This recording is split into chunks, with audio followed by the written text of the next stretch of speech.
হাইমৌলিক কৌশল প্রয়োগ করে মৃত্যুর হাত থেকে মাকে বাঁচালেন দুই মেয়ে। সকলের শিখে রাখা উচিত, জানালেন দুই মেয়েই। হাইমৌলিক ফের প্রাণ রক্ষা করল। হাইমৌলিক কৌশল প্রয়োগ করে মায়ের জীবন রক্ষা করলেন দুই মেয়ে। ঘটনা বাঁকুড়ার সোনামুখীর পাথরমোড়া গ্রামের। শ্বাসনালীতে আটকে গিয়েছিল চকলেট। হাইমৌলিক কৌশলের মাধ্যমে সেই চকলেট বের করে মায়ের জীবন রক্ষা করলো দুই মেয়ের দাবি, এই শিক্ষা সবার দরকার, অনেকের প্রাণ রক্ষা করা যাবে। বাঁকুড়া সোনামুখী থানার পাথরমোড়া গ্রামের মায়ের জীবন রক্ষা করলো দুই মেয়ে। শনিবার মৌসুমী মুখার্জি নামে এক গৃহবধূর গলায় আটকে যায় চকলেট। বন্ধ হয়ে যায় তার শ্বাস, বন্ধ হয়ে যায় কথাবার্তাও। পাশেই ছিল কলেজ মোড় পড়ুয়া দুই মেয়ে, বৃষ্টি ও চতুর্থী। মায়ের এমন কাণ্ড দেখেই তারা টের পেয়ে যায় মায়ের গলায় কিছু একটা আটকে যাওয়ার কারণেই এই অবস্থা হয়েছে। নিজেরা ভেঙে না পড়ে শিখে রাখা হাইমৌলিক কৌশল অবলম্বন করতে শুরু করে দেয় দুই মেয়ে। হাইমৌলিকের প্রয়োগের পরে শ্বাসনালী থেকে বেরিয়ে আসে চকলেটের টুকরো। স্বাভাবিক ছন্দ ফিরে পান মৌসুমী দেবী। এই হাইমৌলিক এমন একটা কৌশল যা জানা থাকলে এই ধরনের ঘটনা থেকে প্রাণ বাঁচানো সম্ভব। বৃষ্টি ভারতীয় বিজ্ঞান ও যুক্তিবাদী সমিতির ক্যাম্প থেকে এই হাইমৌলিকের শিক্ষা নিয়েছিল, আর সেই শিক্ষায় তার মায়ের জীবন রক্ষা করতে পেরেছে। দুই কন্যার এই কীর্তি ছড়িয়ে পড়ে বিভিন্ন প্রান্তে। রবিবার এলাকার স্কুল পড়ুয়া এবং গ্রামের মানুষের সামনে হাইমৌলিক কৌশল প্রয়োগ করে কিভাবে তা করতে হয়, কোন ক্ষেত্রে করা উচিত, সেসব বিষয়ে তারা তুলে ধরেন। মায়ের জীবন বাঁচিয়ে সবার সামনে তাদের দাবি, হাইমৌলিক সবার শিখে রাখা উচিত, তাতে অনেকের প্রাণ রক্ষা করা যাবে। ভারতীয় বিজ্ঞান ও যুক্তিবাদী সমিতির দাবি, বাঁকুড়া জেলায় এই হাইমৌলিক অনেকের প্রাণ বাঁচিয়েছে, তাই এটা সকলের শিখে নেওয়া উচিত। এ বিষয়ে দুই মেয়ে বৃষ্টি ও চতুর্থী মুখার্জি এবং মা মৌসুমী মুখার্জি এবং ভারতীয় বিজ্ঞান ও যুক্তিবাদী সমিতির কেন্দ্রীয় কমিটির সদস্য সৌম্য সেনগুপ্ত কি বললেন শোনাবো। আমাদের মশারি টাঙিয়ে শুতে হবে, ঠিক আছে, তবেই বিপদ তাড়ন হবে। উনি ভালোবেসে দিচ্ছেন, উনি আমাকে সম্মান জানিয়ে আমাকে আদর করে দিচ্ছেন, কিন্তু তার সাথে মা মাসিমাদের এটা বোঝাতে হবে যে সত্যি সত্যি সত্যি যদি বিপদ তাড়ন করতে হবে, এই সমস্ত করতে চাই আমরা, তাহলে এই পদ্ধতিগুলো জানবো এবং তার সাথে এই বিজ্ঞানটাকে মেনে নিয়ে জীবনে চলার চেষ্টা করব। তোমাদের অসংখ্য ধন্যবাদ। আর আপনারা তো কি বলবো, এত সুন্দর এত গুণী মেয়ের আপনারা মা বাবা, হ্যাঁ, দারুণ। গতকালকে কি ঘটনাটা ঘটেছিল, কিভাবে এই সমস্যা থেকে সমাধান হলো? আমি হজমোলা খাচ্ছিলাম। হজমোলাটা অনেকক্ষণ চষার পর আমার বসে থাকতে থাকতে মেয়েদের সাথে কথা বলছিলাম, হঠাৎ করে আমার গলায় চলে গেল। কিন্তু আমি সেটা ভাবলাম এটা আমার বিষম খাওয়া নয়, মানে সাথে সাথে আমার কথাটা বন্ধ হয়ে গেল এবং আমি উঠে দাঁড়িয়ে একদম আর আমার মেয়েরা দেখে বললো কি যে মায়ের জিভ বেরিয়ে আসছে, মানে একটা ভিতর থেকে কষ্ট অনুভব করছিলাম, কিন্তু আমি কিছু বলতে পারছিলাম না। সেটা দেখে আমার মেয়ে ওই কৌশলটা অবলম্বন করে এবং তখন আমি রিলিফ পাই। কিন্তু আমার মেয়ে বুঝতে পারছে না যে মা কি হচ্ছে, কিন্তু ও আমাকে ছেড়ে দেয়, ওটা করাটা বন্ধ করে দেয়। তখন আমার বড় মেয়ে ছুটে এসে আবার শুরু করে, কিন্তু আমি তখন ওদেরকে হাত পাই করে দেখাচ্ছি যে আমার আরাম লাগছে, ইশারা করছে ওটা করতে, কিন্তু ছোটো মেয়ে বুঝতে পারছিল না, সেই জন্য ও ছেড়ে দিয়েছিল। যে বড় মেয়ে এসে আবার করে, তখন আমি আবার আপনি মানে শ্বাস নিতে পারলেন? হ্যাঁ। আচ্ছা, ওই যখন ওটা ঢুকে গেছিল তখন কি আপনি কথা বলতে পারছিলেন? না, মানে যখনই ঢুকে গেল তখনই আমি বুঝতে পারলাম যে আমার কিছু একটা হয়েছে, কিন্তু এটা বিষম খাওয়া নয়। বিষম খাওয়া নয় কি জন্য বলছেন? মানে কাশি হচ্ছিল না, একদম আটকে যাওয়ার সঙ্গে সঙ্গে আমার একটা কথাটা বন্ধ হয়ে গেল। আমি ওদেরকে বলতে মানে বিষম লাগা, এটা হচ্ছে চোকিং, মানে তখন আর আপনি কৌশল অবলম্বন করে ওই হজমলাটাকে বের করলো। হাইমলিক কৌশল অবলম্বন করে আমাকে ওইটা শ্বাস নিতে সাহায্য করলো। তারপর আপনি পুরোপুরি সুস্থ? হ্যাঁ, তারপরে একটুক্ষণ আমার মানে হাত পাগুলো খুব কাঁপছিল, ঠিক হওয়ার পরও আমি খানিকক্ষণ শুলাম, তারপরে আমি একদম পুরোপুরি সুস্থ হলাম। এই যে কৌশল আপনার মেয়ে যেটা জানে, এটা কি সবাই যদি জানতে পারে কতটা ভালো হবে? হ্যাঁ, মানুষের অনেক উপকার হবে সমাজে। আপনার নাম? আমার নাম মৌসুমী মুখার্জি। গতকাল তো আপনার মায়ের কি হয়েছিল এবং তারপর কি কৌশল অবলম্বন করে আপনার মাকে সুস্থ করলেন?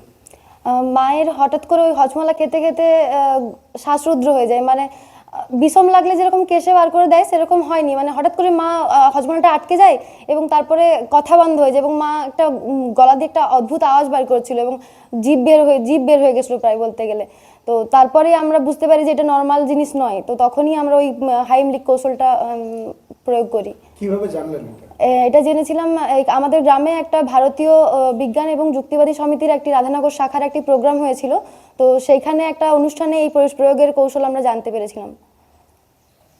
আগামী দিনে এই যে কৌশল, এই কৌশলটাকে গ্রামের সাধারণ মানুষদেরকে জানানোর ব্যাপারে আপনারা সেই বিষয়ে কোনো উদ্যোগ নিয়েছেন?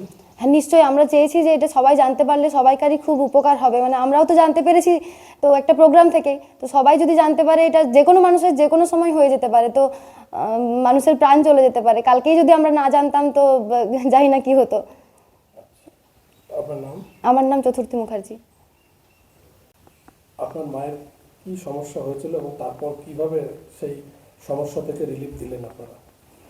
কালকে মা হজমোলা খেতে খেতে কথা বলতে গিয়ে হঠাৎ দেখি মায়ের কথা আটকে যায়। আমরা বুঝতে পারি এটা সাধারণ বিষম খাওয়া নয়। তারপর আমরা দেখি মায়ের গলা থেকে একটা অদ্ভুত আওয়াজ বের হচ্ছে এবং মা কথা বলতে পারছে না। তখন আমার দিদি আমাকে বলে যে এটা শ্বাসরোধ হয়েছে।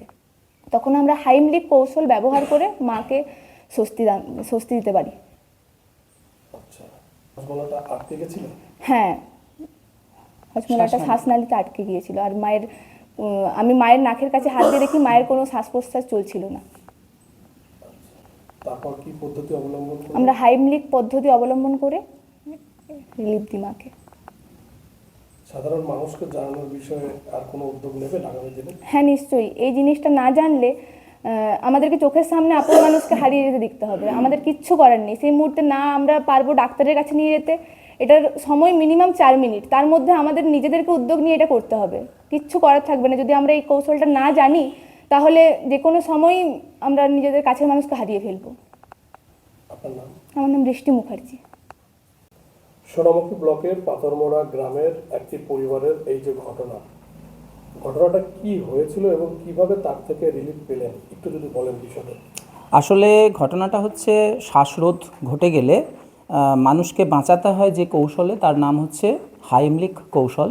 ডক্টর হেনরি জে হাইমলিক নামের একজন বিজ্ঞানী চিকিৎসক, তিনি এই পদ্ধতি আবিষ্কার করেন। তো এই পদ্ধতিতেই একটা মানুষকে শ্বাসরোধ হলে বাঁচানো যাবে এবং সময় এখানে কিন্তু মাত্র 4 মিনিট। মানে আমরা আশা করব না যে সেই সময়ের মধ্যে একটা মানুষ হাসপাতালে পৌঁছবেন বা কোনো একজন চিকিৎসকের কাছে পৌঁছে গিয়ে এই পদ্ধতিতে তাকে বাঁচিয়ে তুলবেন। এই পদ্ধতি প্রয়োগ করতে হবে উদ্ধারকারীর সামনের মানুষকে, উদ্ধারকারী মানে যে আক্রান্ত মানুষ তার একেবারে সামনের মানুষকে, এবং যিনি আক্রান্ত হচ্ছেন তাকে নিজের ওপরেই এই কৌশলটা প্রয়োগ করতে হবে। তো এই দুর্দান্ত একটি কৌশল যেটা প্রয়োগ করে আজ পর্যন্ত পৃথিবীতে প্রায় 1 লক্ষের বেশি মানুষের জীবন বেঁচে গেছে, সেইটা আজকে প্রয়োগ করে বৃষ্টিরা বাঁচিয়ে দিল ওদের মাকে। আসলে ওনার যেটা হয়েছিল, আমাদের গলায় তো দুটো রাস্তা, একটা হচ্ছে শ্বাসনালী আর একটা খাদ্যনালী। আমরা যতবার ঢোক গিলাম তখন কি হয়, আমাদের খাবার দাবার বা আমাদের তরল পানীয় যা কিছু আমাদের খাদ্যনালী দিয়ে যায়। সেই সময় শ্বাসনালীর রাস্তাটা বন্ধ করে দেয় এপিগ্লটিস নামের একটি পেশি।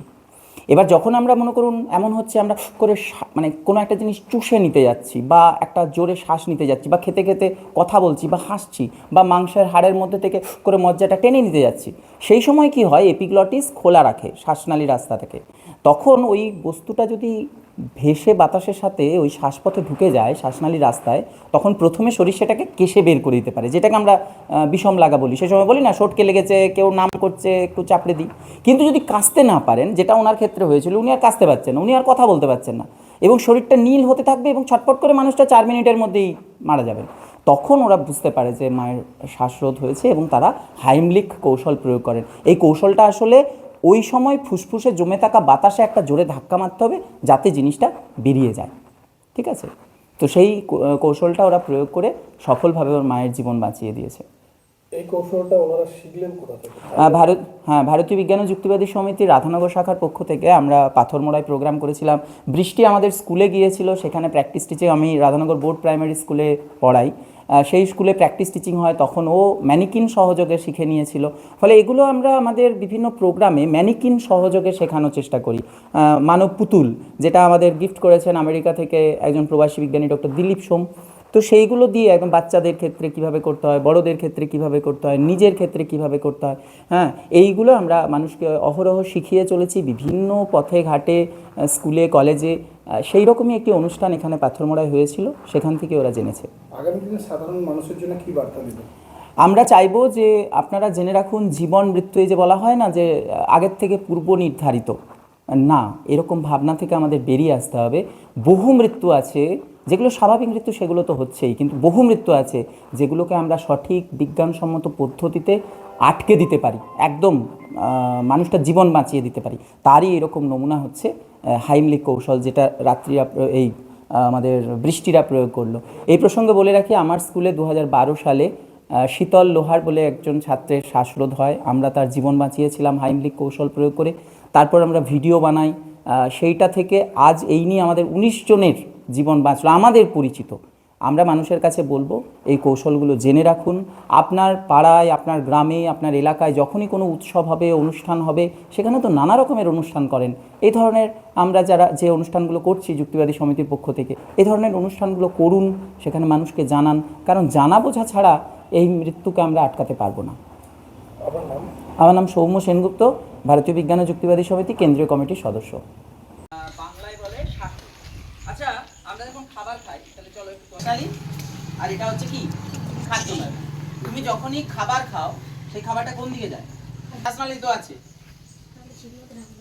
এই দেখো, যখনই আমরা ঢোক গিলি, এই দেখো এপিগ্লটিস করে কি, শ্বাসনালীর রাস্তাটাকে কি করে, বন্ধ করে দেয়, দিয়ে খাদ্যনালী দিয়ে খাবারটা চলে যায়। যতবার তুমি ঢোক গেছো, হাত দিয়ে হাত দাও, গলায় হাত দাও, দিয়ে ঢোক গেলো, গলায় হাত দাও, দিয়ে ঢোক গেলো, দেখো একটা কি আমাদের ষড়যন্ত্রটাকে কাঁপায়। হ্যাঁ, এই যে আমি ধরো কথা বলছি, ধরো কথা বলছি,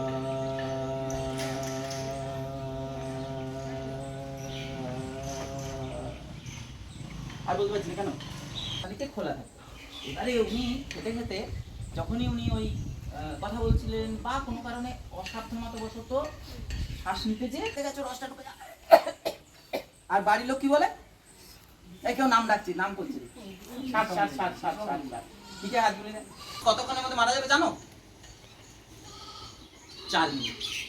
4 মিনিটের মধ্যে তুমি হাসপাতাল যেতে পারবে?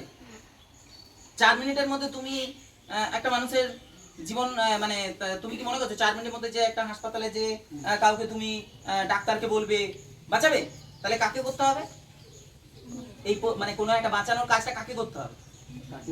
কাছে যে থাকে, তো সেইটাই আজকে আমরা জেনে নিচ্ছি। তো এসো, আর ফুসফুসের মধ্যে কিছুটা বাতাস ছিল, তাহলে আমার কাজ হবে কি, ফুসফুসে একটা জুড়ে